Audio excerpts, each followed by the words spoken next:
अच्छा, YouTube पे अभी स्ट्रीमिंग हो रहा है झारखंड जी के, है ना? तो सब उसको देख लो, काम देगा क्या है। हाँ, तो उसको देखो, TTS वाला सेट में है। जिस दिन सर का इधर क्लास है उसी से दिन है, ठीक है। तो देख, हम लोग देखते हैं लोकल बकलिंग ऑफ बेब और बेब क्रिपलिंग, ठीक है। तो देखिए होता क्या है, जैसे मान लेते हैं ये हमारा एक बीम है,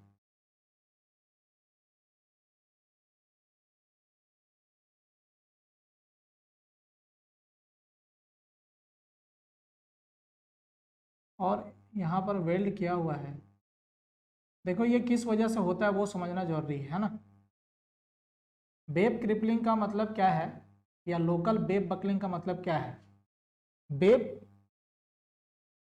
बेब बकलिंग का मतलब अलग था और लोकल बेब बकलिंग का मतलब अलग है। दोनों में थोड़ा सा डिफरेंस है। क्या डिफरेंस है वो समझते हैं। अगर ये इस तरह से बकल करता है, स्मॉल इस तरह से, तो ये बेब बकलिंग का मतलब बेब क्रिपलिंग कहलाएगा। बेब क्रिपलिंग या लोकल बेब बकलिंग भी हम लोग इसको बोल सकते हैं। एक्चुअली होता क्या है कि अगर आपके पास कि बेरिंग स्ट्रेस बहुत बढ़ गया, बेरिंग स्ट्रेस कहां होगा, बेरिंग स्ट्रेस आइदर सपोर्ट पर होगा या फिर जहां पर लोड लग रहा है उसके नीचे होगा, है ना। तो ये जो है it develop due to excessive bearing stress, develop due to excessive bearing stress. अगर बेरिंग स्ट्रेस बहुत ज्यादा बढ़ जाता है तब ये डेवलप होगा ना। अब ये होगा कहां पर, तो जैसे ये जो है ना इसको हम लोग बोलते हैं हम लोग toe, this point is known as toe. ये जो बेब का है ना इसको हम लोग बोलते हैं टो बोलते हैं, ठीक है। बिल्ट अप सेक्शन में हम लोग जब बनाते हैं तो this is known as toe. तो ये एक्चुअली होगा कहाँ, बेरिंग स्ट्रेस कहाँ डेवलप होगा, तो bearing stress will be maximum, bearing stress will be maximum कहाँ होगा बेरिंग स्ट्रेस वो समझते हैं। तो bearing stress will be maximum at the point of support और the point at which load acts, जहां पर लोड एक्ट कर रहा है। अब हम लोगों को वेब क्रिपलिंग से बचना है, ठीक है ना। हम लोग चाहते हैं कि वेब क्रिपलिंग से हम लोग बचे हैं, तो वेब क्रिपलिंग से हम लोग किस प्रकार से बच सकते हैं ये हम लोग को ये करना है, और वेब बकलिंग से भी किस प्रकार से बच सकते हैं वो दोनों हम लोग देखेंगे। तो टू प्रिवेंट वेब क्रिपलिंग से हम लोग वेब क्रिपलिंग को किस प्रकार से हम लोग बच सकते हैं। क्रिपलिंग मतलब वही होता है, बकलिंग होता है। लोकल बकलिंग को हम लोग नया टर्म से जानते हैं, that is known as crippling.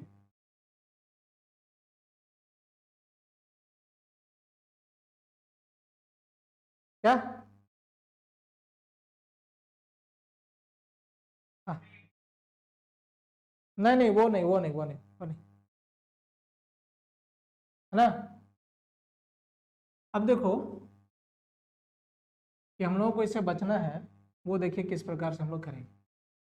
ये मान लीजिए आपके पास एक आई सेक्शन है, बिल्टअप सेक्शन है, ठीक है। एक बिल्टअप सेक्शन है, मान लो यहाँ पर बना रहे हैं उसका।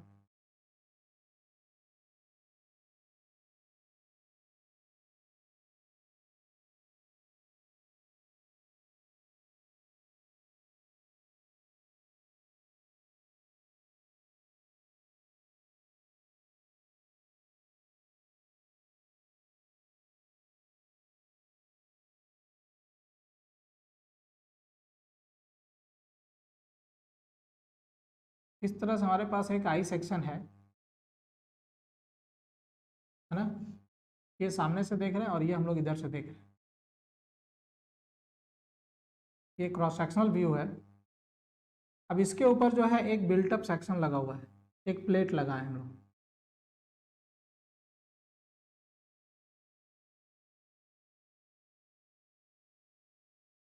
ऊपर जो है हम लोग एक प्लेट लगाए हुए हैं, ठीक है। इसको हम लोग बोल सकते हैं, क्या बोल सकते हैं हम लोग, बिल्ट प्लेट। जिसका भी माइक ऑन है उसको ऑफ करिए काइंडली, ठीक है। अब यहाँ पर इस प्रकार से है हमारा। अब देखो इसका जो है हम लोग मान लिए कि ये यहाँ इसके आगे और भी होगा, लेकिन हम लोग मान लिए कि यहाँ पर हमारा सपोर्ट है, सपोर्ट, ठीक है। और इसका अलग अलग हम लोग थिकनेस मान लेते हैं। इसका थिकनेस मान लेते हैं T, means thickness of this plate is T. इसका भी हम लोग कुछ, जो हमारा ये जो एक्चुअल आई सेक्शन है, उस आई सेक्शन में हम लोग इसका कुछ हम लोग हाइट मान लेते हैं। Suppose that height is H, ठीक है। ये हाइट मान ली हम लोग एच हाइट है, लेकिन हम लोग ये हाइट जो लेंगे ये टो ऑफ द फिलेट से लेना है। टो ऑफ द फिलेट ये बिल्टअप सेक्शन में होगा, this is known as toe, यहाँ से लेना है ना। ये हमने ले लिया एच। उसी प्रकार इधर भी हो जाएगा, ये हो गया टी, ये हो गया यहाँ से यहाँ तक एच, और ये हमारा हो गया एक्सिस, न्यूट्रल एक्सिस मान लेते हैं हम लोग, है ना, न्यूट्रल एक्सिस। एट सपोर्ट पे पहले हम लोग बात करते हैं कि सपोर्ट पे हमारा क्या होगा। सपोर्ट पे इस तरह से रिएक्शन फोर्स लगेगा। ये जो रिएक्शन फोर्स है ये आपका बेयरिंग स्ट्रेस डेवलप करेगा। अरे माइक ऑफ करो ना, किसका बज रहा है।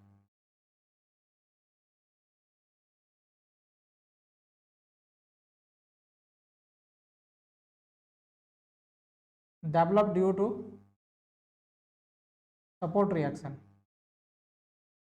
सपोर्ट रिएक्शन के कारण ये डेवलप हो रहा है।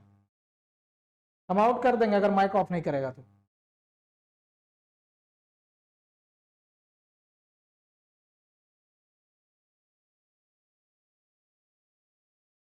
और जो लोग बिना नाम का ज्वाइन किया है लोग नाम से ज्वाइन करो, नहीं तो फिर उन लोग को भी हम आउट कर देंगे। जो लोग बिना नाम से ज्वाइन किया है वो लोग भी नाम से ज्वाइन करिए, नहीं तो फिर उन लोग को भी हम आउट कर देंगे।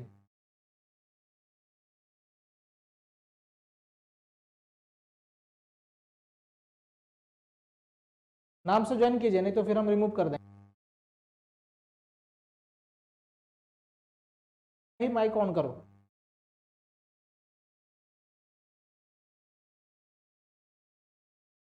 बता दे रहे हैं।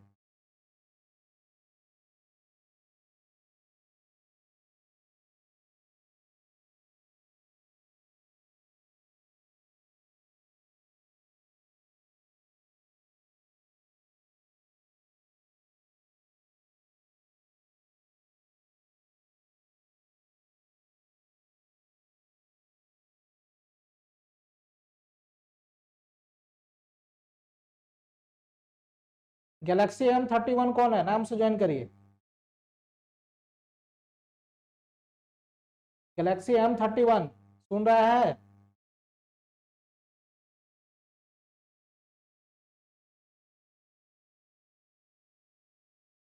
जवाब नहीं दे रहा।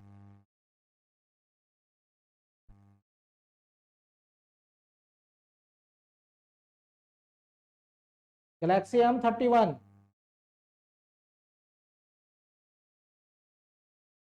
हाँ क्या नाम है तुम्हारा, नाम से ज्वाइन करिए ना।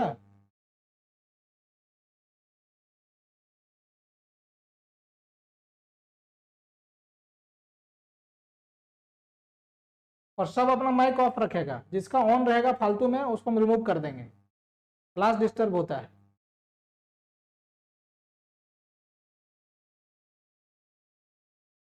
ठीक है। अब देखिए इस प्रकार से हम लोग इसको हाइट हम लोग निर्धारित कर लिए। अब यहाँ जो बेरिंग, यहाँ पर जो सपोर्ट रिएक्शन लग रहा है ना, सपोर्ट बेरिंग का मतलब क्या होता है ना, किसी के ऊपर लोड लगना। ये अगर लग रहा है ना, ये कंप्रेसिव लोड ही एक तरह से, लेकिन कांटेक्ट पे लगेगा तो उसको बेरिंग स्ट्रेस बोलते हैं। ठीक है, जिसका भी डाउट था क्लियर हो गया होगा। तो यहाँ पर ये जो सपोर्ट है ये इधर कंप्रेस करना चाहेगा इसको, तो या फिर ये हाँ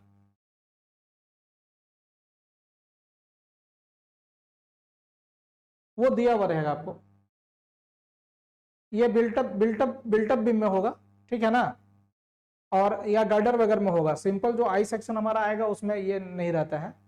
इसको हम लोग डिसाइड करते हैं, यहाँ हम कुछ डिस्टेंस रखते हैं, बताएंगे हम में, अदरवाइज आपको दिया हुआ रहेगा, आपको उतना डेप्थ में नहीं पूछेगा, ठीक है ना। तो ये हाइट हमारा हो गया। अब यहाँ पर जो सपोर्ट है ये बेरिंग स्ट्रेस डेवलप कर रहा है। हम क्या बताएं कि वेब क्रिपलिंग या आपका वेब लोकल बकलिंग जो होगा ये एक्सेसिव बेरिंग प्रेशर की वजह से होगा, और बेरिंग प्रेशर वहीं हो सकता है जहां पर सपोर्ट होंगे या फिर जहां पर आपका लोड लग रहा होगा डायरेक्ट, क्योंकि जहां लोड डायरेक्ट लग रहा होगा वहीं पर क्या होगा कि डायरेक्ट वो उसके ऊपर आएगा। इस वजह से क्या होगा कि वहां पर बेरिंग स्ट्रेस डेवलप होगा, और जब बेरिंग स्ट्रेस डेवलप होगा तो वो क्या करेगा कि आपका वेब को लोकल बकल कर सकता है। वहां पर ज्यादा लोड आ गया, जैसे ये गला है हमारा, अब मान लो हम यहाँ लोड दे दिए, ये अगर ले नहीं पाएगा तो ये टेढ़ा ही हो जाएगा, है ना। अब देखते हैं कोई बहुत ज्यादा बोझ ले लेता है माथे के ऊपर तो वो ऐसा हो जाएगा। तो that is known as the web crippling. Locally हो गया, मेरा बॉडी टेढ़ा नहीं हुआ, मान लो बॉडी पे हम ये लोड यहाँ रखे हैं तो बॉडी हमारा ऐसा नहीं हो रहा है, क्या हो रहा है, गला टेढ़ा हो रहा है। तो that is the web crippling, उसको हम लोग वेब क्रिपलिंग बोलेंगे। और ये एक्सेसिव बेरिंग प्रेशर की वजह से होता है। और वेब बकलिंग जो होता था उसमें वेब ही पूरा टेढ़ा हो जाता, पूरा टेढ़ा हो गया ऐसे। तो that is due to the excessive compressive stress, excessive diagonal compression, है ना, डायगोनल कंप्रेशन की वजह से होता है। कल बताया था डायगोनल कंप्रेशन क्या होता है, उसके वजह से ये होता है। तो यहां पर जब ये होगा तो इसको प्रिवेंट करना चाहते हैं, तो इसका जो बेरिंग स्ट्रेस होना चाहिए वो इस मटेरियल का जो बेरिंग स्ट्रेस होना चाहिए यहां से जो डेवलप हो रहा है उससे कम होना चाहिए। ये बेरिंग स्ट्रेस जो है कुछ इस प्रकार से ये जो है डिस्ट्रीब्यूट होता है, ये इस तरह से डिस्ट्रीब्यूट होता है, और ये 30 डिग्री के एंगल पे डिस्ट्रीब्यूट होता है ना, 30 डिग्री के एंगल पे ये डिस्ट्रीब्यूट होता है। तो यहां पर मान लो कि हमारा डिस्ट्रीब्यूट हो गया, तो this length is suppose alpha. हम लोग एट सपोर्ट देख रहे हैं, पहला पहला सिचुएशन देख रहे हैं हम लोग कि क्या चीज,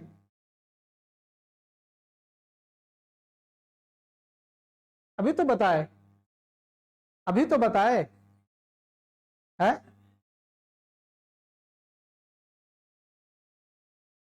देखो अभी दिख रहा है, ये एक मोबाइल दिख रहा है आपको, इस पे ये है, ये लोड लगा रहा है यहाँ, ये जो कांटेक्ट है यहाँ पर कांटेक्ट, ये जो कांटेक्ट सरफेस हो रहा है, इस पे जो लोड इस पे जो लोड इस प्रकार से लगेगा कांटेक्ट पे, तो वो कंप्रेसिव लग रहा है, कंप्रेसिव लग रहा है, क्योंकि टेंसाइल नहीं, अगर ऐसे खींचेंगे तो लोड नहीं लगेगा उस कांटेक्ट पे, हाँ फिर टेंशन हो जाएगा, मतलब उसको कंप्रेस नहीं कर पाएगा, ठीक है। अब ये जब इस प्रकार से लग रहा है ना, तो that is known as bearing stress. तो bearing stress is nothing but this is a compressive stress, but it always acts at the contact.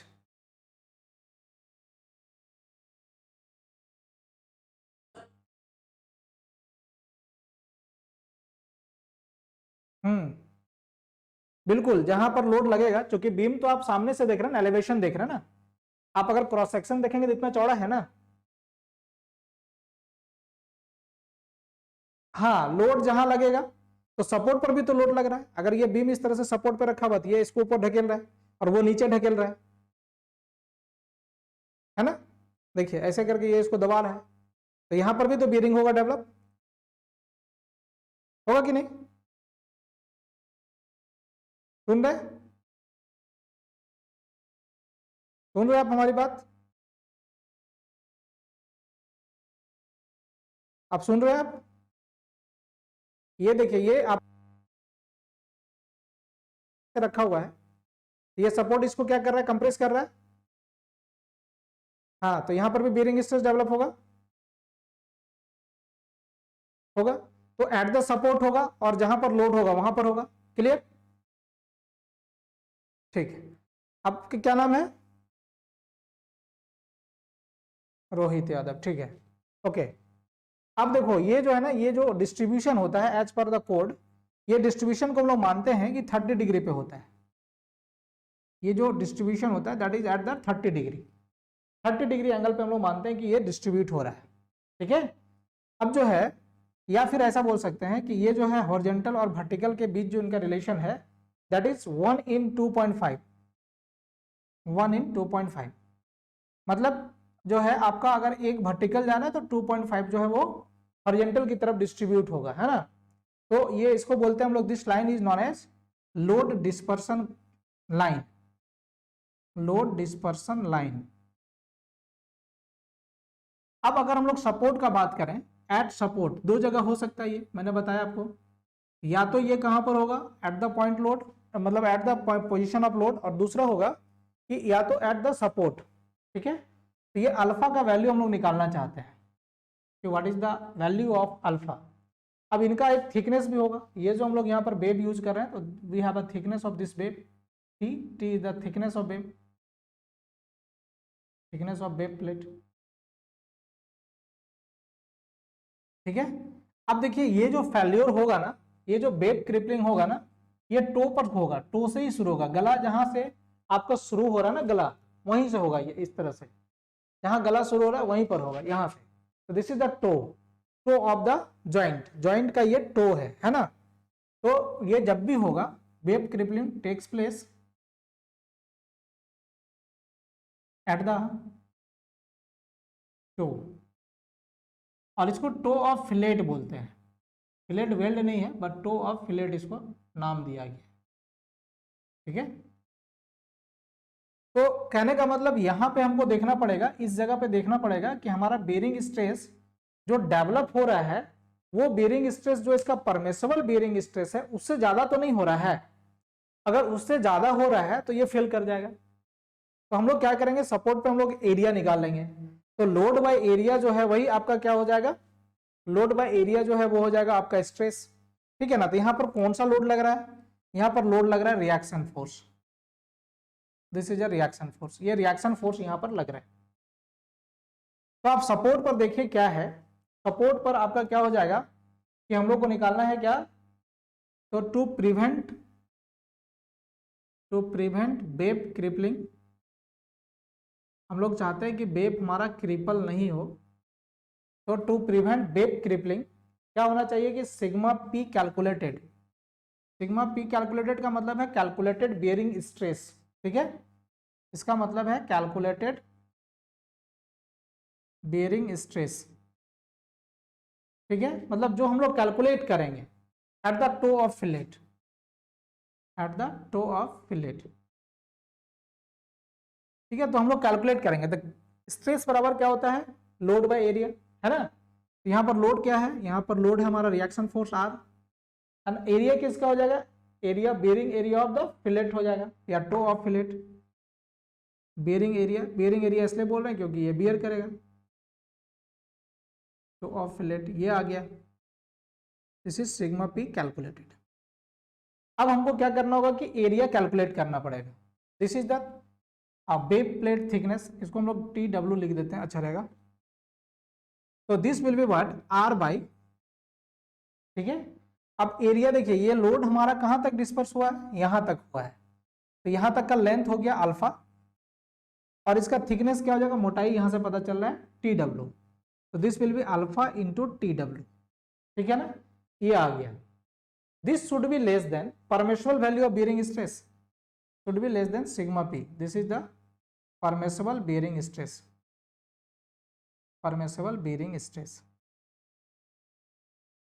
Permissible bearing stress से ये छोटा होना चाहिए, ठीक है ना। कहने का मतलब है कि ये अगर इससे छोटा होगा तो ये बचा हुआ रहेगा।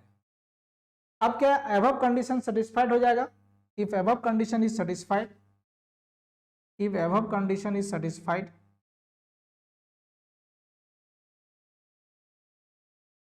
satisfied, then there will not be web crippling, तब वेब क्रिपलिंग नहीं होगा, ठीक है।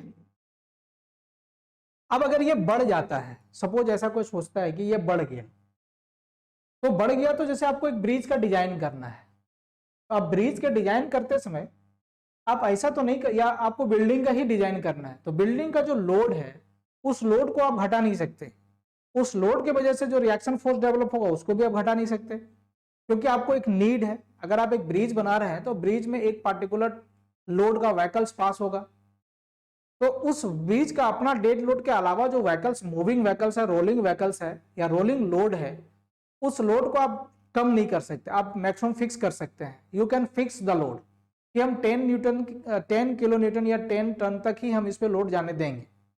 तो भाई 10 टन तक आप लोड जाने देना चाहते हैं, उसके लिए आपको क्या करना होगा, अगर वो उस लोड की वजह से आपका यहाँ जो बेयरिंग स्ट्रेस डेवलप हो रहा है, ये बेयरिंग स्ट्रेस अगर परमिसिबल बेयरिंग स्ट्रेस से ज्यादा डेवलप हो रहा है, तो आपको क्या करना होगा, इसको रिड्यूस करना होगा, यानी कि आपको बेयरिंग स्ट्रेस को रिड्यूस करना होगा। अब बेयरिंग स्ट्रेस को रिड्यूस करने के लिए आप रिएक्शन फोर्स को रिड्यूस नहीं कर सकते, क्योंकि रिएक्शन फोर्स डेवलप हो रहा है, ऊपर से जो लोड लग रहा है उसकी वजह से डेवलप हो रहा है। तो ये you can not change the load applied on that structure, उस स्ट्रक्चर के ऊपर जो लोड अप्लाई हो रहा है उसको आप किसी भी कंडीशन में रिड्यूस नहीं कर सकते। तो आप क्या करेंगे, then you have two options. पहला ऑप्शन ये है कि आप या तो अल्फा को बढ़ा दीजिए या तो थिकनेस ऑफ वेब को बढ़ा दीजिए। आप थिकनेस ऑफ वेब को बढ़ा देंगे तो ऑब्वियसली ये घट जाएगा, तो आपको ये डिजाइन करना होगा कि इसका थिकनेस को आपको बढ़ाना है। क्लियर। अब देखिए कि अल्फा क्या है। हाँ हाँ ठीक है, समझ में आ जाएगा, कोई दिक्कत नहीं है। ये देखिए, ये यहां पर था अल्फा, ये हमारा लेंथ है ना, अल्फा लेंथ है ना। ये हम लोग देख रहे हैं फ्रंट व्यू, ये आई सेक्शन का फ्रंट व्यू है, और उधर से ये क्रॉस सेक्शन व्यू है। ठीक है, तो ये अल्फा है, तो अल्फा है तो ये बेब है, ये बेब है ना पूरा, ये क्या है, ये बेब है। ठीक है, और ये जो है लेंथ है, ये इस तरह से बीम है, पूरा लेंथ है। ठीक है ना, तो ये अल्फा हो गया, यहाँ तक ये लोड डिस्ट्रीब्यूट हुआ है और यहीं पर ब्रेक हो सकता है। तो यहाँ तक देख लिए कितना हुआ, 30 डिग्री पे हम लोग मानते हैं कि ये डिस्पर्सन होगा लोड का। तो यहाँ से अल्फा हो गया, तो ये लेंथ हो गया, and thickness of wave is this, ये TW है थिकनेस ऑफ वेव। अब इस तरह से देखिए एरिया कितना हो गया, अल्फा इंटू TW। क्लियर है।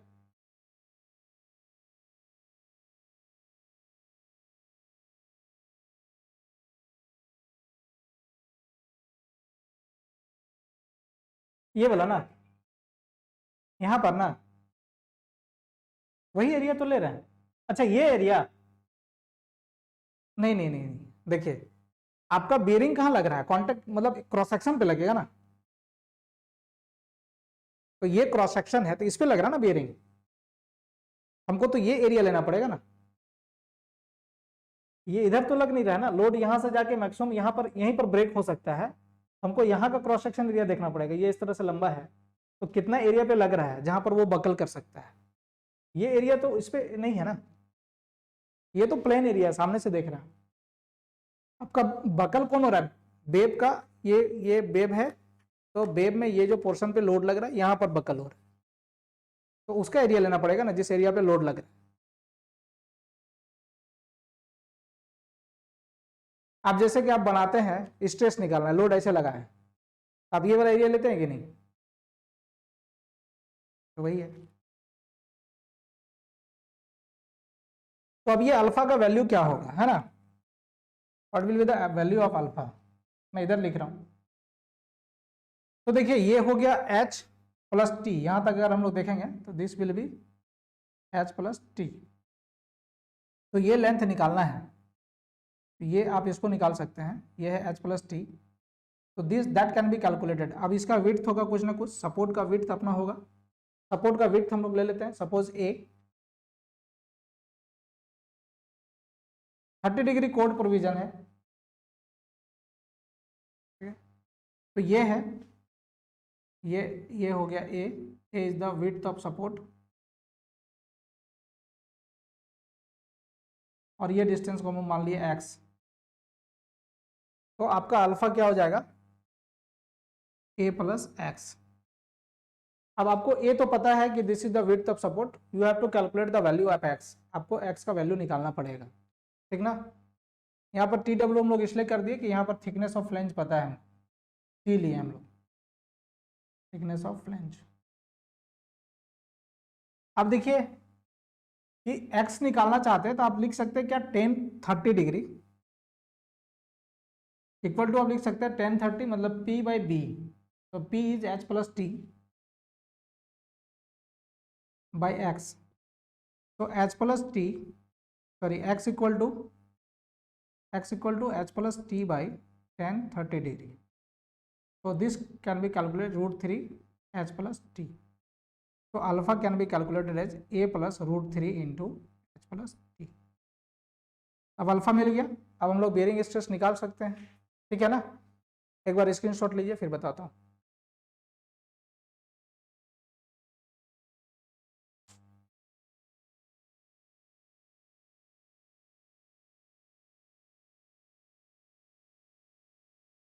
ठीक है,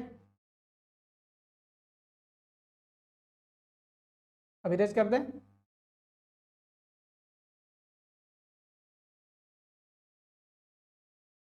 ये हो गया आपका सपोर्ट पर। अब अगर मान लो यही है, अगर हमारा लोड के नीचे क्या होगा,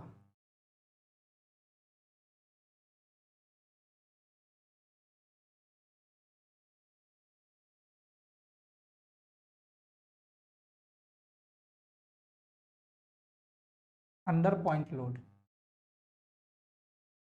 एट सपोर्ट था, eight under point load,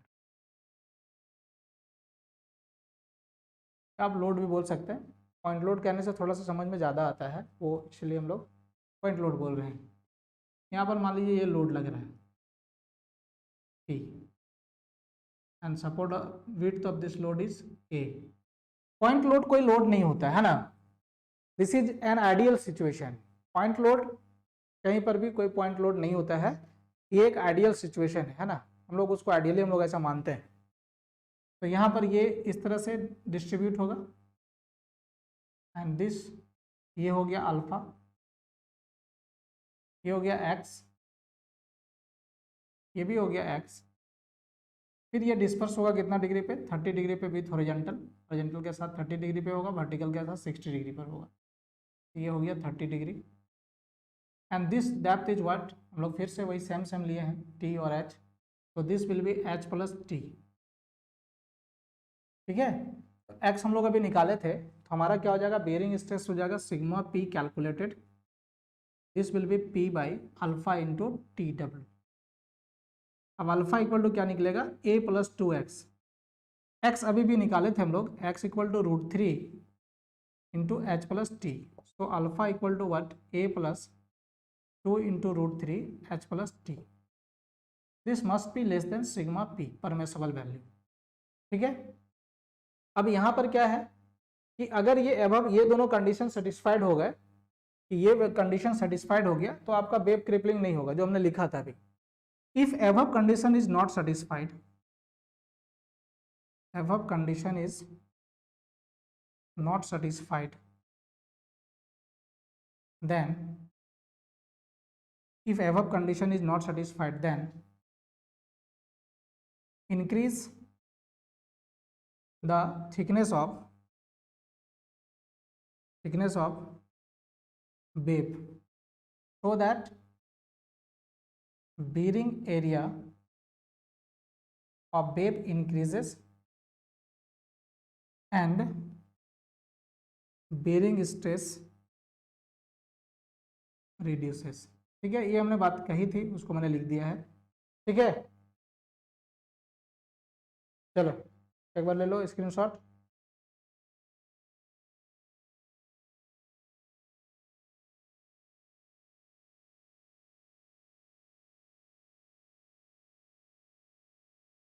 clear हो गया। अब देखो, अब हम लोग के पास वेव बकलिंग है। वेव बकलिंग होता कैसे है, वेव बकलिंग होता था,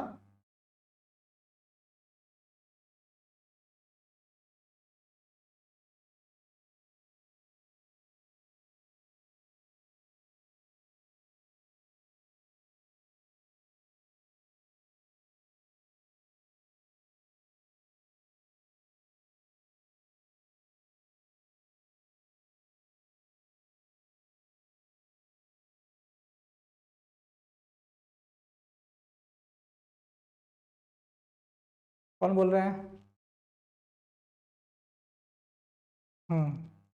12 से 15 क्वेश्चन आएगा। हम्म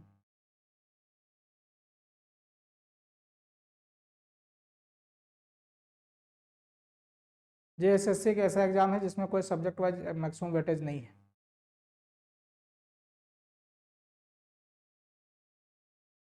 क्लियर है?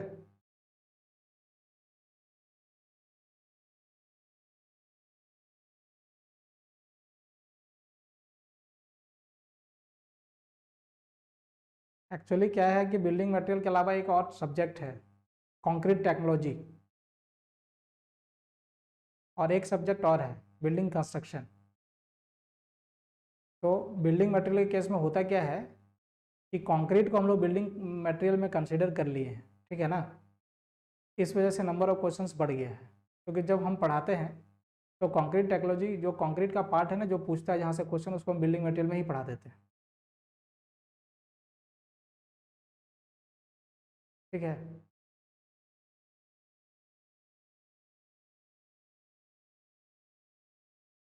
तो इतना परेशान क्यों रहता है? परेशान नहीं रहना है। जो सब्जेक्ट है सारे सब्जेक्ट को पढ़िए।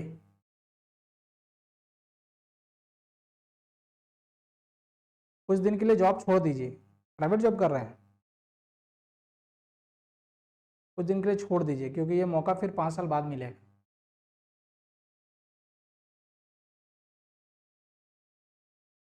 हाँ, तो इसीलिए दिक्कत तो अभी भी है, और जॉब नहीं मिला तो दिक्कत हमेशा के लिए रहेगा।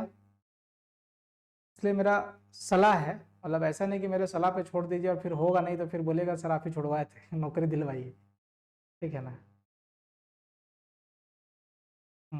तो उसको अगर छोड़ देते हैं तो हमको लगता है कि ज़्यादा अच्छा है, और हमको लग रहा है कि बहुत ज़्यादा लेट नहीं होगा एग्ज़ाम में।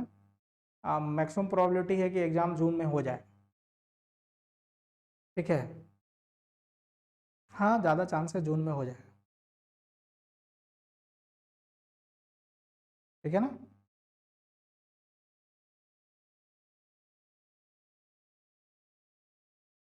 हाँ, चल रहा है। हाँ, चल रहा है, चल रहा है, ऑफलाइन क्लास चल रहा है। ऑफलाइन क्लास चल हाँ, ऑफलाइन क्लास ज्वाइन कीजिएगा तो फिर और अच्छा है। ऑफलाइन क्लास हमेशा अच्छा होता है, ठीक है ना।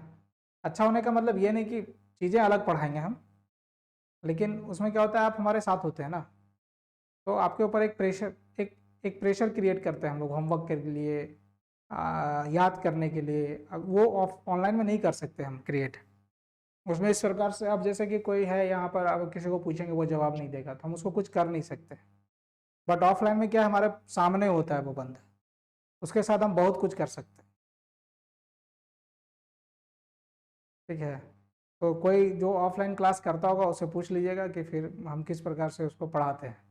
पढ़ाते तो चीज़ें यही हैं, लेकिन चीज़ें याद भी करवा देते हैं साथ साथ, सब्जेक्ट वाइज सारा सब्जेक्ट सारी चीज़ों को मैं याद करवा देता हूँ, ठीक है। बिल्डिंग मटेरियल तो बिना पढ़ाए हुए पहले ही याद करवा देते हैं,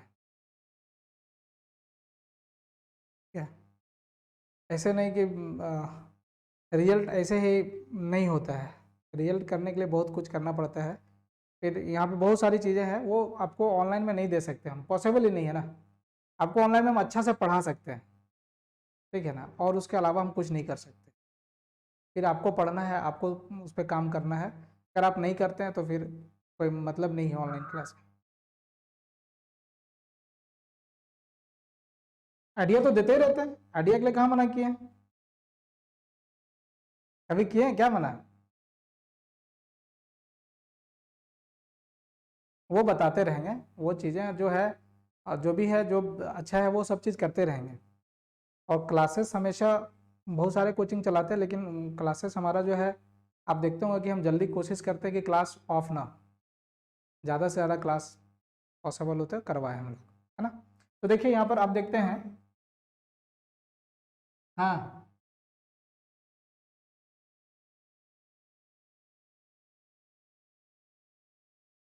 फिर ऑफलाइन का फीस अलग है।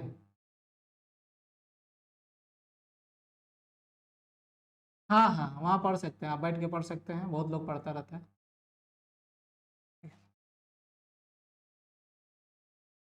वेब बकलिंग जो होता था, इट इज़ ड्यू टू, हमने बताया था, ये ड्यू टू होता था, ड्यू टू एक्सेसिव, नहीं, due to diagonal compression, diagonal compression की वजह से ये होता था।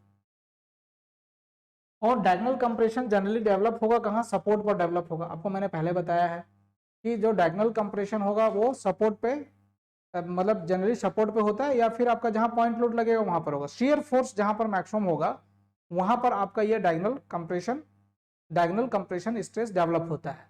तो शियर फोर्स ज्यादा कहाँ होगा, जहां पॉइंट लग रहा है वहां होगा, पॉइंट लोड लग रहा है, या फिर जहां पर आपका सपोर्ट है वहीं पर होगा, है ना। ये दो जगह पर होगा, जहां पर आप लोड लगाते हैं वहां पर आप देखते हैं शियर फोर्स आपका चेंज हो जाता है। तो मान लेते हैं ये हमारे पास है, तो आपका डायगोनल कंप्रेशन की वजह से ये हुआ था, तो ये ले रहे हैं, फिर से उसी फिगर को बना रहा हूं मैं, ठीक है। ये इस तरह से फिगर था आपका। अब इसमें हम लोग थिकनेस कुछ कुछ ले लेते हैं। सपोज थिकनेस इज टी, इसका थिकनेस हम लोग ले लिया टी, और इसका जो डेप्थ है उसको ले ले रहे हैं D. This is the to of fillet, यहाँ पर भी टो ऑफ फिलेट है।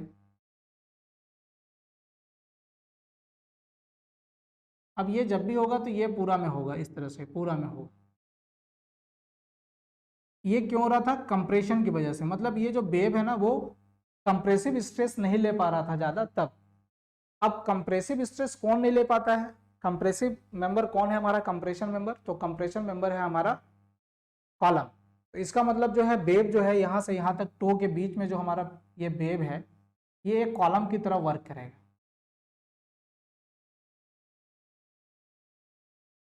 ठीक है ना। ये एक कॉलम की तरह हो जाएगा। अब कैसा कॉलम होगा, ये तो डायरेक्टली कॉलम है नहीं, सो this will be imaginary column. हम लोग ऐसा सोचेंगे कि ये एक इमेजिनरी कॉलम है, ठीक है। और इसका डेप्थ हम लोग मान लिए कि d1, d1 is the length of imaginary column. इसका कॉलम का लेंथ हम लोग d1 मान लिए। And thickness of this wave is tw, यहाँ रखते हैं tw थिकनेस, ठीक है। अब जो है ये इसका न्यूट्रल एक्सिस हो गया, तो दिस विल बी d/2, ठीक है ना। तो इसमें क्या होता है, क्रिटिकल सेक्शन जो होगा वो कहाँ होगा, मिड पॉइंट होगा, है ना।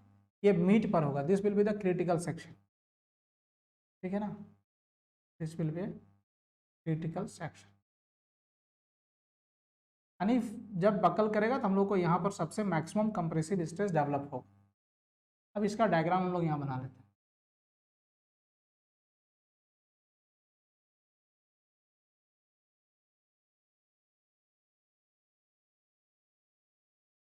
इस तरह से हमारे पास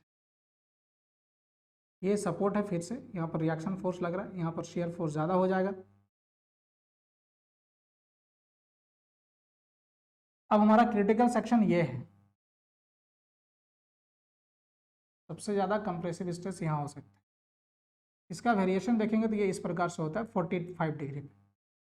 this is the dispersion line या लोड डिस्पर्सन लाइन, ठीक है। ये हो गया। अब अगर इसको ऊपर तक ले जाएंगे ना तो धीरे धीरे ये क्या होगा, फिर यहाँ जीरो हो जाएगा, ठीक है। इस पे यहाँ पर क्या होगा, जीरो हो जाएगा, ठीक है ना। अब देखो ये हमारा क्या हो गया, ये हो गया T, and this will B d/2, d/2। तो इसमें क्या होता है, in this case we consider the wave between toe of fillet as an imaginary column,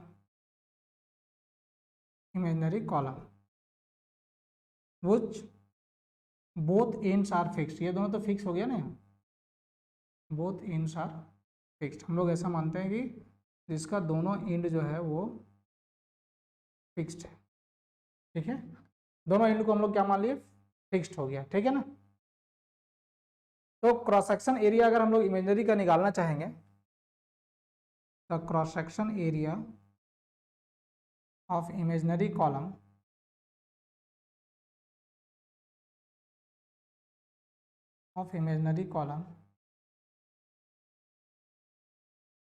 at critical section तो क्रिटिकल सेक्शन ये है, हम लोग यहाँ से यहाँ तक को इसको अल्फा मान ले रहे हैं, तो that will be alpha into T W, this will be the area. ठीक है, ए यहाँ पर क्या है, विड्थ ऑफ सपोर्ट है, A is the width of support.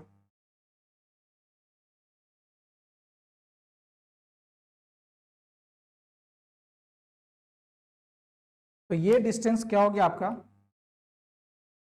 ये डिस्टेंस हो गया H D by two plus T. तो हम लोग इसको मान लिए एक्स, ये हो गया ए। तो अल्फा इक्वल टू क्या हो जाएगा, ए प्लस एक्स। और ये 45 डिग्री पर है, 10 अगर लगाएंगे तो जो ये वैल्यू वही वैल्यू ये भी आएगा। तो सिंस x इक्वल टू क्या हो गया यहाँ पर D by two plus T, तो अल्फा इक्वल टू हो गया A plus D by two plus T. इस तरह से आपको ये मिल गया। अब चाहते हैं कि ये बकल नहीं करे, तो लेंथ ऑफ इमेजिनरी कॉलम हम लोग क्या माने हैं, डी माने हैं, ठीक है ना। तो लेंथ ऑफ इमेजिनरी कॉलम क्या है, length of imaginary column this is D1। इस D1 को हम लोग अलग से हम लोग लिख सकते हैं या निकाल सकते हैं। क्या निकलेगा D1 इक्वल टू, तो यहाँ से यहाँ तक का इसका हाइट मान लेना होगा हम लोगों को।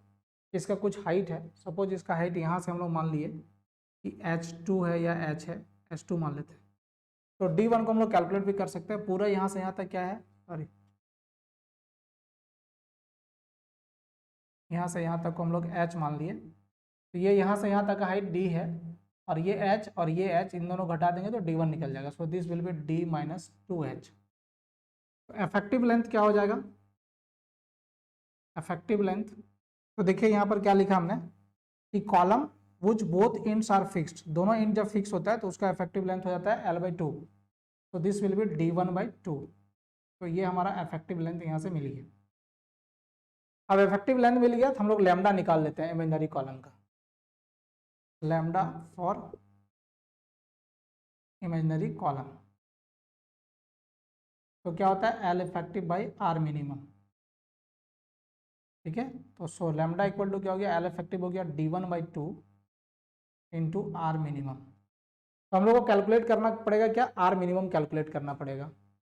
तो कैलकुलेट करने के लिए R मिनिमम कैलकुलेट करने के लिए यहाँ पर जो हमारा सेक्शन है वहाँ पर हमारा R मिनिमम क्या होगा, बेंड यहाँ पर कर रहा है, मैक्सिमम बेंडिंग यहाँ पर हो रहा है। तो ये क्या हो जाएगा, मान लो कि ये हमारा लेंथ हो गया दिस अल्फा, ठीक है। और इसका थिकनेस हम लोग लिए हुए थे, द थिकनेस वाज TW। तो इसका थिकनेस क्या है हमारा TW है। तो हम लोग इसको कैसे निकाल सकते हैं, R मिनिमम बराबर क्या होता है, R मिनिमम बराबर होता है I/A, है ना, moment of inertia by this. तो I मिनिमम लेते हैं हम लोग, I मिनिमम, क्योंकि हम मिनिमम ले रहे हैं, and this is the gross area. I minimum क्या हो जाएगा, तो I मिनिमम हमारे पास यहाँ दो तरह का मिलेगा, एक इसके अबाउट मिलेगा और एक इसके अबाउट मिलेगा। तो I मिनिमम क्या होगा, अब से ये TW³ into alpha by 12, this will B I minimum. क्योंकि अगर इधर से करेंगे तो अल्फा क्यूब हो जाएगा, अल्फा क्यूब इंटू TW/12, तो बड़ा हो जाएगा क्योंकि अल्फा का लेंथ TW से बड़ा है।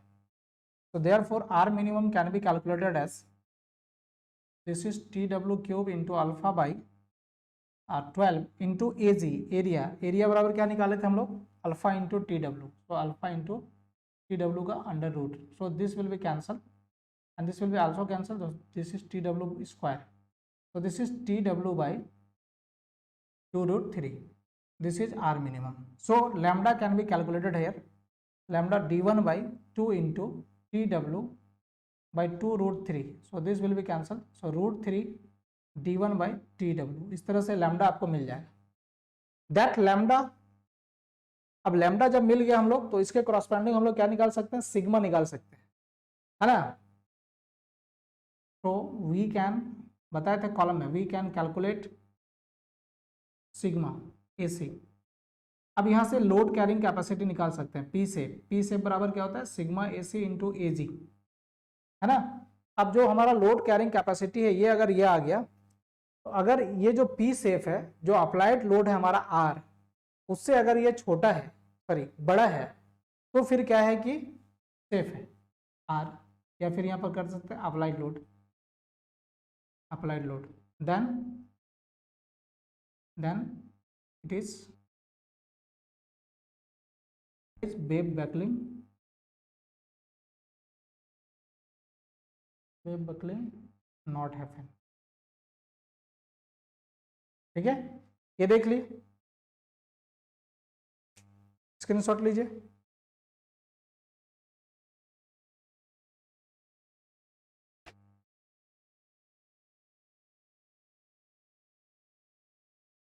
ठीक है, अगर इसको हम लोग लोड के लिए करते, तो लोड में क्या होता है, यहां पर अल्फा का वैल्यू सिर्फ चेंज हो जाता, बाकी प्रोसेस जो है आपका सेम रहता, तो उसको हम छोड़ दे रहे हैं ना। अगर लोड के लिए करते तो सेम होता, सिर्फ आपका अल्फा का वैल्यू चेंज होता है। अल्फा क्या हो जाता है आपका, अल्फा हो जाता a+2x। ठीक है ना, क्लियर है।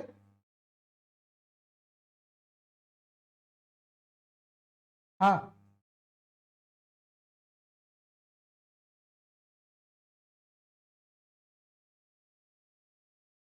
किधर, इसमें, यहां पर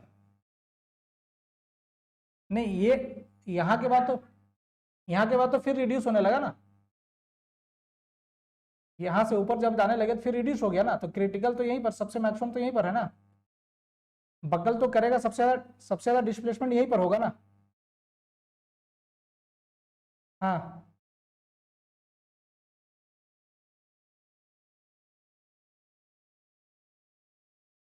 हाँ हाँ, इधर इनक्लाइंड होगा तो इधर तो बीम है नहीं ना।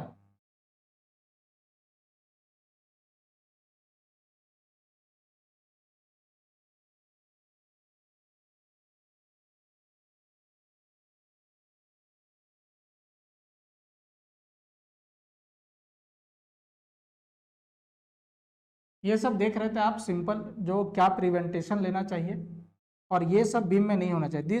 That was the secondary condition of the design of the beam. ये सब सेकेंडरी कंडीशन था, वेब बकलिंग और वेब क्रिपलिंग या लोकल फ्लैंज बकलिंग, ये सब क्या था, सेकेंडरी कंडीशन था। प्राइमरी कंडीशन क्या है, shear, bending moment and deflection, जो कि आप स्ट्रेंथ ऑफ मटेरियल में पढ़ते हैं।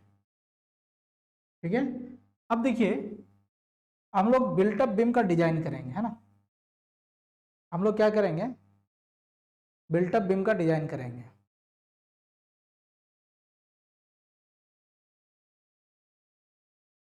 अब बिल्टअप बीम का हम लोग क्या करेंगे, डिजाइन करेंगे ना, डिजाइन ऑफ बिल्टअप बीम।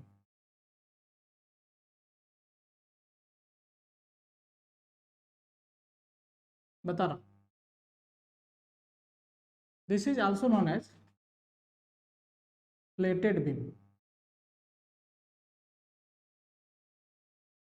ठीक है, अगर आपके पास सिंगल बीम सेक्शन है और ये जो है जितना लोड लग रहा है उसको ये अगर नहीं ले पा रहा है, तब हम लोग जो है बिल्टअप बीम का यूज करते हैं। जैसे कि आई सेक्शन है हमारा।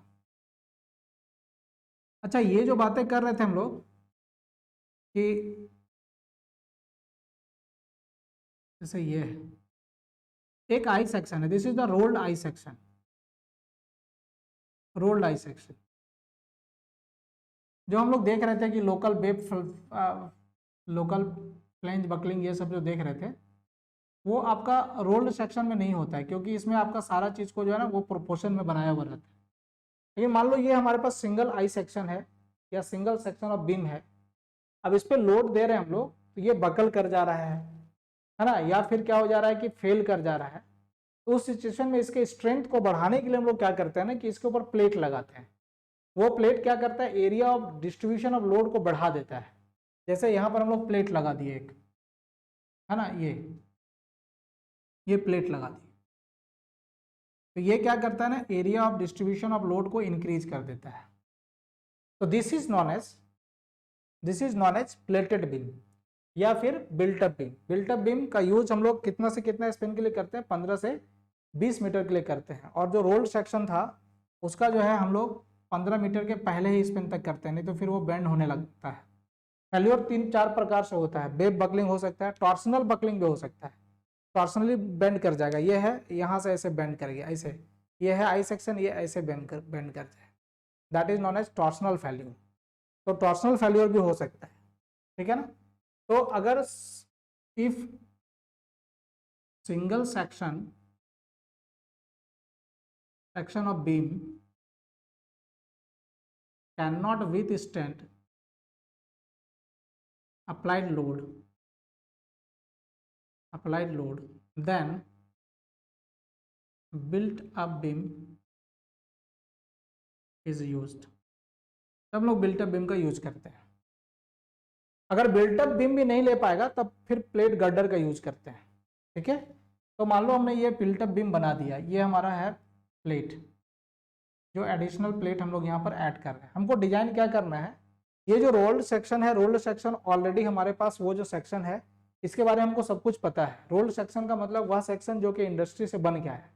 इंडस्ट्री में उसको बनाने के पहले उसका सारा थिकनेस, फ्लेंज, जो भी है, वेट, सबको पहले से डिसाइड किया जाता है और प्रोपोर्शन पे एज पर डिजाइन किया जाता है। लेकिन आप जैसे इसमें एक्स्ट्रा ऐड कर देते हैं तो अब आपका क्या हो जाता है कि ये एक तरह से रोल्ड सेक्शन नहीं बचता है, ये बिल्टअप हो जाता है। तो बिल्टअप हो जाता है तो आपको ये सब चीज़ तो डिसाइड करना नहीं है, ये ऑलरेडी डिसाइड आपको निकालना है ये कि इसका साइज क्या होगा, कितना हम इसको दें कि इसका स्ट्रेंथ जो चाहिए वो स्ट्रेंथ हम लोगों को मिल सके, है ना। क्लियर। तो यहाँ पर क्या करते हैं, सबसे पहले हम कल बताए थे आपको कि जब भी हम लोग बीम का डिजाइन करते हैं तो we always go through the section modulus.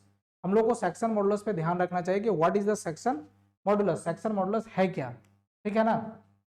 तो ये आपके पास है, इसका हम लोग डेप्थ हमको पहले से पता रहेगा क्योंकि रोल्ड सेक्शन है, रोल्ड सेक्शन का डेप्थ हमको पहले से पता होगा डी। तो एक न्यूट्रल एक्सिस भी होगा यहाँ, तो दिस विल बी d/2, है ना, हाफ पर आ जाएगा। अब हमको क्या करना है, हमको थिकनेस निकालना है। थिकनेस किसका निकालना है, थिकनेस निकालना है इसका थिकनेस निकालना है या साइज को हम लोग को डिसाइड करना है। तो हम लोग सबसे पहला काम क्या करेंगे, हम लोग पहला काम करेंगे जेड रिक्वायर्ड हमारा क्या है। तो जेड रिक्वायर्ड का हमने कल फार्मूला बताया था आपको, दिस विल बी मोमेंट, जो मोमेंट डेवलप हो रहा है, this is the sigma BC, है ना, परमिसिबल बेयरिंग स्ट्रेस। अगर कवर प्लेट यूज करते हैं, if cover plates are used in built up beam, built up beam में अगर हम लोग कवर प्लेट्स का यूज करते हैं, ठीक है, तब क्या होगा कि हम लोग को निकालना पड़ेगा मोमेंट ऑफ इनर्शिया। सपोज यहाँ पर इसका हम लोग नाम दे देते हैं K0 and this is K0, ठीक है। तो अगर हम लोग इसका अगर हम लोग इसके अबाउट निकालना चाहें K0 तो देखो क्या है, हम लोग क्या करेंगे, इसका प्लेट एरिया ले लेते हैं। प्लेट एरिया ऊपर से देखेंगे तो आपको प्लेट दिखेगा, प्लेट एरिया को हम मान ले रहे हैं AP, ठीक है। तो ये चूंकि थिकनेस जो होगा इसका बहुत कम होगा, कितना 6 mm 8 mm या ऐसा ही कुछ हो सकता है, ठीक है ना। तो हम लोग क्या करेंगे, T² T³ इस तरह का टर्म आएगा and higher power of T is neglected. तो उसको हम लोग क्या करेंगे, नेग्लेक्ट करेंगे, है ना, नेग्लेक्ट करेंगे, ठीक है ना। ये कोशिश करना है हमेशा कि इसको नेग्लेक्ट करेंगे। हम लोग चाह रहे हैं क्या, हम लोग चाह रहे हैं प्लेट के लिए, फॉर प्लेट, ठीक है, हम लोग इसके अबाउट एक्स एक्स के अबाउट हम लोग मोमेंट ऑफ इनर्शिया निकालना चाह रहे हैं। Suppose this is x x, तो आई एक्स एक्स निकालना चाह रहे हैं हम लोग, तो क्या लिखेंगे, I K0, या इसको पूरा ले लो ना, यहाँ से ऐसा करो कि इसको मिड में ले लो और अच्छा हो जाएगा, K0 I K0 plus A into D/2 का होल स्क्वायर, ये लिखेंगे हम लोग एरिया ऑफ प्लेट। इस प्लेट का हम लोग मोमेंट ऑफ इनर्शिया निकालना चाह रहे हैं इस एक्सिस के अबाउट, क्योंकि हमको चाहिए सिर्फ प्लेट, है ना, फॉर प्लेट। तो देखिए I K0 कोई लिखना चाहेगा तो क्या लिखेगा, ये रेक्टेंगुलर सेक्शन है तो दिस विल बी T³, इसके अबाउट निकला चाह रहे हैं तो T³ और इसका कुछ ना कुछ लेंथ होगा, है ना, कुछ भी लेंथ मान लेते हैं कि सपोज इसका लेंथ जो है L है, तो this will B T³ into L/12, तो this will B negligible, T cube को आपको नेग्लेजिबल करना है तो ये अप्रॉक्सीमेटली जो है 0 हो जाएगा। सो आई एक्स एक्स क्या मिलेगा आपको, this will B A P into D by 2 का होल स्क्वायर, ये आपको यहाँ से मिल जाएगा, है ना। अब ऐसा दो प्लेट लगा हुआ है, एक ऊपर भी लगा हुआ है और एक नीचे भी लगा हुआ है, तो this must be multiplied with 2, तो this will must be multiplied with 2, तो therefore I X X equal to क्या हो जाएगा, A P into D square by 2, ये एक 2 यहाँ से कैंसिल कर दिए हम लोग, ये हम लोगों को मिल गया। अब आई एक्स एक्स मिल गया, अब हमको जेड चाहिए, Z X X moment section modulus, so this will be I X X by Y maximum, I X X क्या है, A P into D square by 2 and Y maximum will be what, Y maximum यहाँ से यहाँ तक लेंगे हम लोग तो डी बाई 2, तो दिस 2 2 2 कैंसल, तो जेड एक्स एक्स बराबर क्या हो जाएगा, ए पी इंटू डी, तो ये आ गया जेड एक्स एक्स। अब यहाँ से जेड एक्स एक्स जब आ गया तो आप एरिया ऑफ प्लेट निकाल सकते हैं, या फिर यह कह सकते हैं कि जेड एक्स एक्स क्या है, this is the Z plate, this is a P into D, तो सेक्शन मॉडुलस ऑफ प्लेट जो है वो हमारा यहाँ से निकल गया।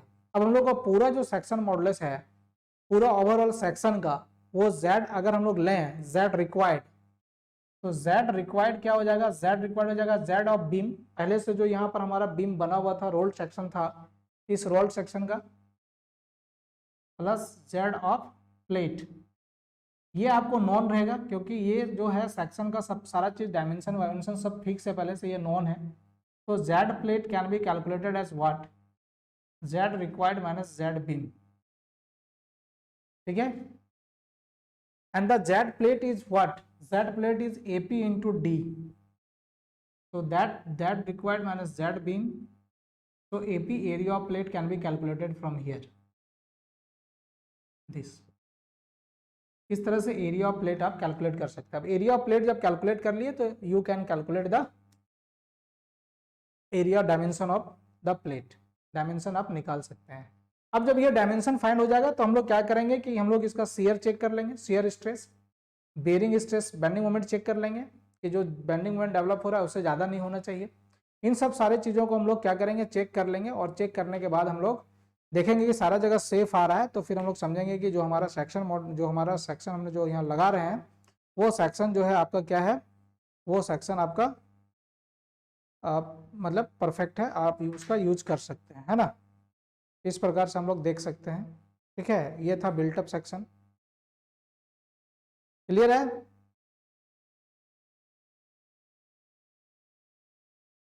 ठीक है, अब हम लोग आते हैं थोड़ा सा नया चीज़ पे, और उसको हम लोग बोलते हैं प्लेट गर्डर, है ना। तो प्लेट गर्डर बता देते हैं क्योंकि गैंट्री गर्डर समझ में आएगा नहीं और गैंट्री गर्डर पूछता भी नहीं है। गैंट्री गर्डर के लिए आपको स्ट्रक्चर, हाँ हाँ पूरा लीजिए पूरा,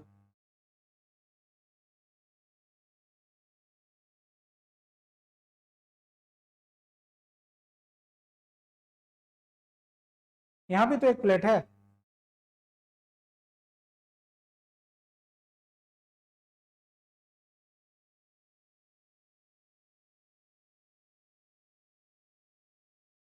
ठीक है। देखो अब हम लोग देखते हैं,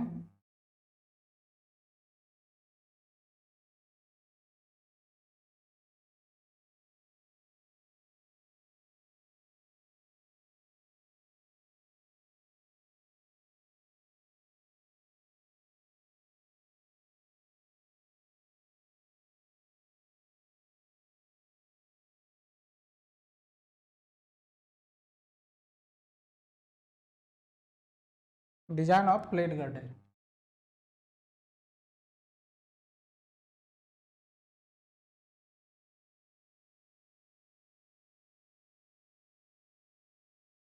कल बताया था प्लेट गर्डर क्या होता है, एक फ्लैंज प्लेट होता है, फिर एक बेब प्लेट होता है,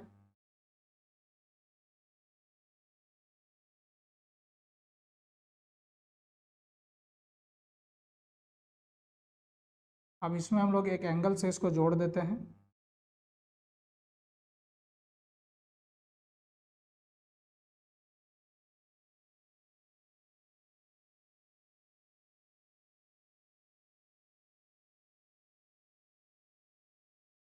इस प्रकार से हम लोग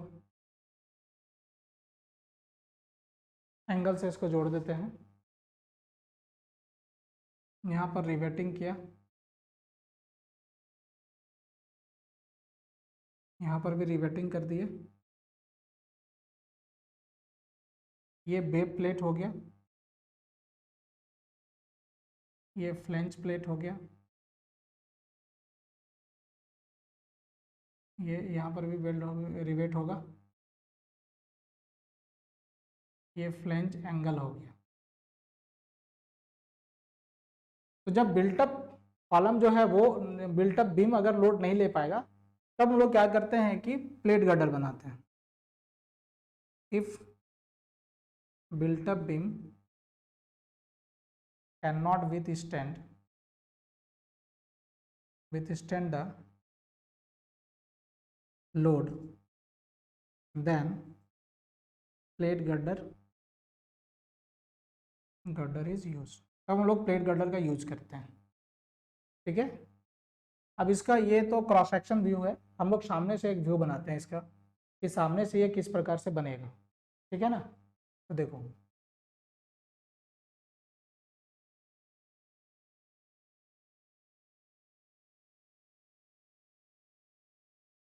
सामने से हम लोग इसको तो यहाँ पर बना रहे हैं। ठीक है, ये सामने से हम लोग इसको प्रकार से देख रहे हैं।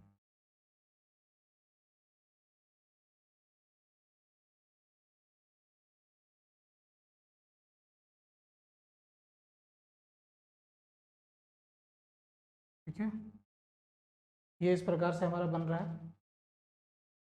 ये सबसे इंड पोर्शन है, सबसे लास्ट वाला पोर्शन है। ठीक है ना, और यहाँ पर हम लोग मान लो कि कॉलम जोड़ रहे हैं या कुछ कर रहे हैं, वो बाद में बात करेंगे हम। और इधर मान लो कि इधर ये आगे और भी गया है।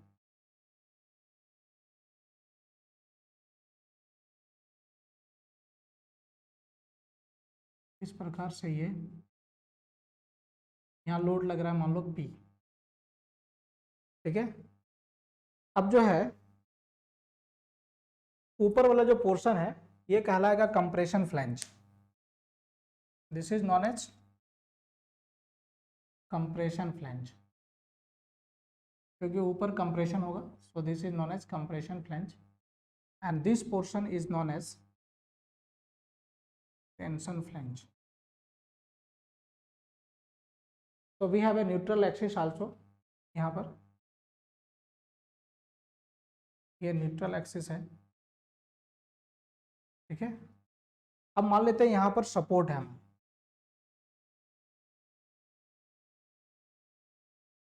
सपोर्ट। तो जब सपोर्ट होगा तो सपोर्ट पे ऑब्वियसली क्या होगा, बेयरिंग लगेगा। अभी हम बताए थे अगर बेयरिंग लगेगा तो बेयरिंग स्टीफनर हम लोगों को लगाना पड़ेगा। ठीक है, तो बेयरिंग के वजह से क्या होता था, एक्सेसिव बेयरिंग के वजह से आपका जो वेब था उसमें वेब क्रिपलिंग होता था। ठीक है ना, उसके वजह से क्या होता था, वेब क्रिपलिंग होता था ना। हम लोग यहाँ पर एंगल सेक्शन लगा सकते हैं, we can use angle section. यहाँ पर हम लोग इस प्रकार से एंगल सेक्शन का हम लोग यूज कर सकते हैं, है ना। तो ये आपका फ्लैंज है जो बाहर आएगा और चौड़ाई दिखेगा एंगल का, मान लो यहाँ तक है और इधर यहाँ तक है। एंगल लगाएंगे तो कैसे दिखेगा, सामने से आउट डिस्टेंट फ्लैंज दिखेगा। और ये एंगल सेक्शन है, हमने यहाँ पर रिवेटिंग कर दिया। ठीक है, इसके अलावा हमारा रिवेटिंग क्या होगा, इधर भी होगा अगर लगा रहे हैं तो।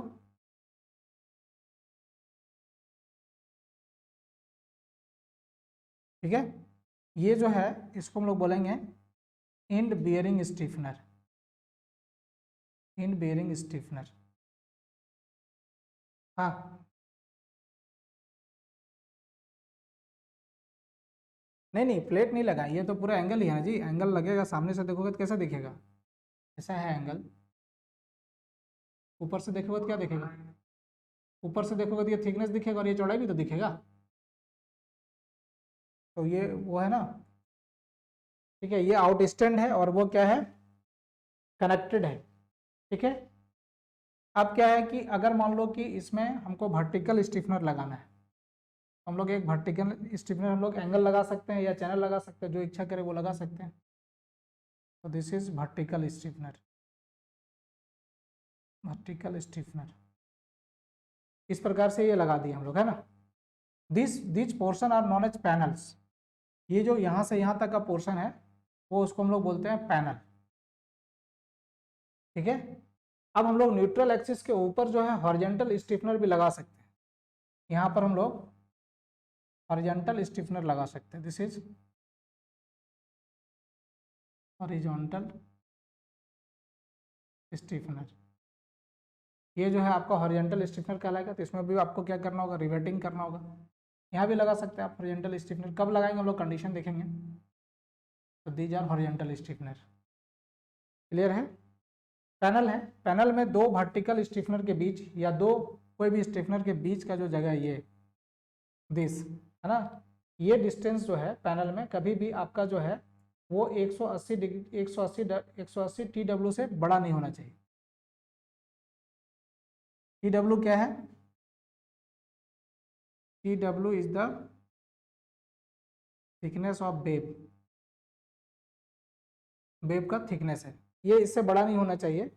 और अगर हम लोग इसकी बात करें यहाँ से यहाँ तक, ये न्यूट्रल एक्सिस और इसके बीच इसका जो डिस्टेंस है ये कभी भी 270 TW से बड़ा नहीं होना चाहिए, ठीक है। ये सब इसके कंपोनेंट्स हैं, क्लियर है।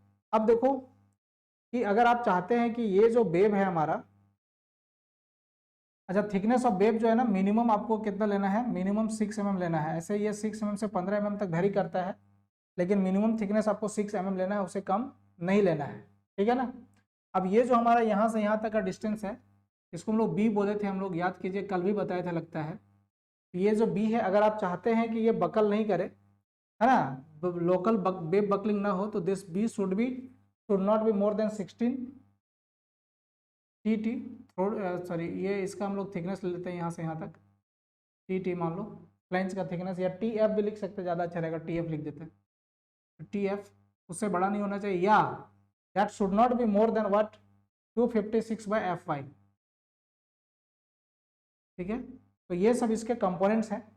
तो फ्लेंज एंगल जो है वो क्या रखेगा, ये क्या चीज से बना रहता है, प्लेट गर्डर्स जो है वो कंसिस्ट ऑफ क्या होगा, consist of flange plates, flange angles and web plates, है ना। प्लेट गर्डर्स या girder, plate girder consist of flange plate, web plate and flange angles, flange angles, ये तीन चीज इसमें है। आजकल हम लोग फ्लेंज एंगल्स नहीं लगाते, हम कल ही बताए थे। आजकल हम लोग क्या करते हैं, आजकल हम लोग करते क्या है, हम लोग वेल्डिंग कर देते हैं, है ना। अब कंप्रेशन फ्लेंज जो है, वो कंप्रेशन फ्लेंज के पास क्या क्या है, तो एक तो कंप्रेशन फ्लेंज है, उसमें एक मतलब कंप्रेशन फ्लेंज जो होगा वो फ्लेंज प्लेट होगा, एक फ्लेंज एंगल होगा, और वेब इक्विवेलेंट होगा, है ना। वेब इक्विवेलेंट क्या होता है वो हम बताते हैं, ठीक है। तो compression flange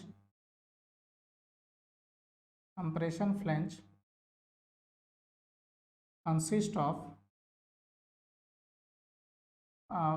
compression flange consist of flange plate comma flange angle and equivalent wave, equivalent wave क्या होता है, इक्विवेलेंट वेव एक्चुअली हम लोग कहते क्या है, तो इक्विवेलेंट वेव जो है इनके बीच जो एरिया यहाँ पर इम्बेडेड हो रहा है ना, इसका इक्विवेलेंट वेव मतलब जो एरिया इसके बीच जो यहाँ पर इम्बेडेड हो रहा है, ये जो एरिया हो रहा है, this is known as equivalent wave, ठीक है। तो इक्विवेलेंट वेव क्या है, equivalent wave is the area of wave embedded between flange angles flange angles के बीच जो आपका एम्बेडेड हो रहा एरिया उसको हम लोग बोलते हैं क्या, इक्विवेलेंट वेब, ठीक है।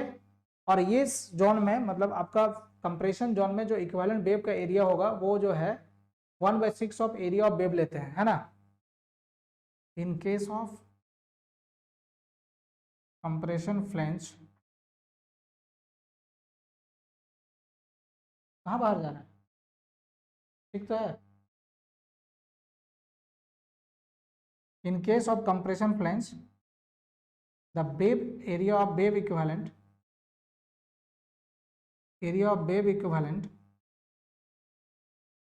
is taken as 1/6 of area of wave, है ना। ये सब आईएस कोड प्रोविजन है, आप एक बार यहाँ तक नोट करिए, मतलब स्क्रीनशॉट लीजिए।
हाँ, क्या बोल रहा था।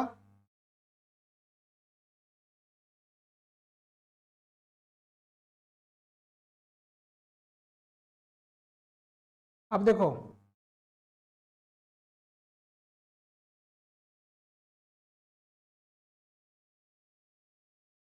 हाँ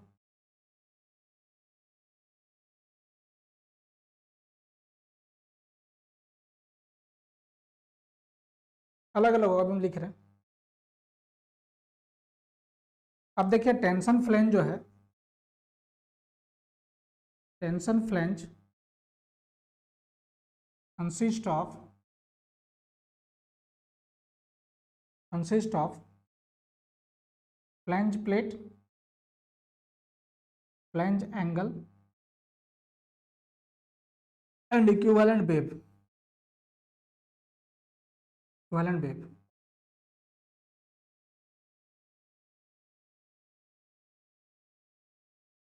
ये तो बनाया हुआ ये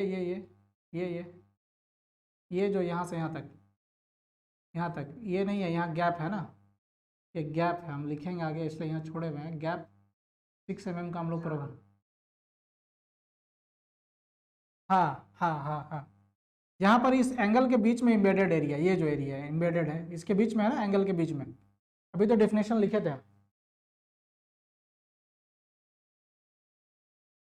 ये 5 mm होगा। Tension it in this case the area of wave equivalent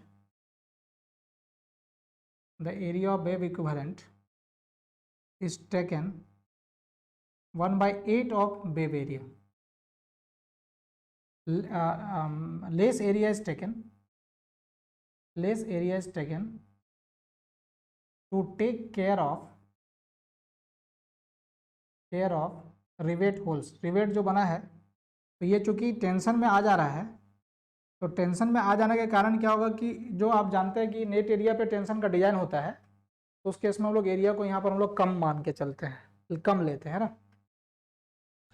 अब आप ये भी जानते हैं कि इंटायर एरिया जो है वो सारा का सारा, सॉरी इंटायर शियर स्ट्रेस जो है वो सारा का सारा वेव लेगा, और जो बेंडिंग मोमेंट है वो सारा का सारा कौन लेगा, फ्लेंज लेगा। The entire shear stress is taken by wave and bending moment पहले भी लिख चुके हैं, bending moment is taken by flange. Bending moment जो भी होगा वो सारा का सारा कौन लेगा, फ्लेंज लेगा। हम बहुत बार इसको बता चुके हैं, हमको लगता है 2-3 बार हम बोल चुके हैं, ठीक है। फ्लेंज एंगल्स जो होगा वो अनइक्वल एंगल्स होगा, ठीक है ना। And the longer end connected to the plate, यहाँ पर जो देखिए यहाँ पर ये जो है आपका फ्लेंज एंगल, इसमें जो है ये अनइक्वल एंगल होगा और लॉन्गर वाला पोर्शन जो है वो इस प्लेट के साथ होगा, है ना, फ्लेंज प्लेट के साथ होगा। Flange angles are unequal angles, जब भी करेंगे तो अनइक्वल एंगल्स में करेंगे। And longer leg connected to flange plate to take more bearing pressure. Area बढ़ जाएगा तो स्ट्रेस जो वो ज़्यादा लेगा, यानी कि बेयरिंग एरिया को वो बढ़ा देगा। इस वजह से क्या होगा कि उसका जो बेयरिंग स्ट्रेस होगा वो थोड़ा सा रिड्यूस होकर आएगा नीचे, है ना। परमिशबल कंप्रेसिव स्ट्रेस आप जानते हैं। परमिशबल कंप्रेसिव स्ट्रेस मैंने आपको बिल्टअप बीम के लिए कल बताया था। क्या बताया था कि sigma B C equal to 0.66 F Y and this will be 0.66 F C R critical stress, या फिर हम लोग बोल सकते हैं जो हम लोग निकाले थे कॉलम के केस में, and this is F Y by F C R to the power N plus F Y to the power N. कल भी बात किए थे इस पर हम लोग, 1/n। ये एल एस एम में होगा ना, नहीं sorry in W S M में होगा। टेक मिनिमम वैल्यू, जो यहाँ से मिनिमम आएगा उसको लेंगे हम लोग, ठीक है ना। और एल एस एम में अगर हम लोग देखें तो this is F Y by 1.1 in L S M. L S M के केस में ये 1.f5/1.1 होता है।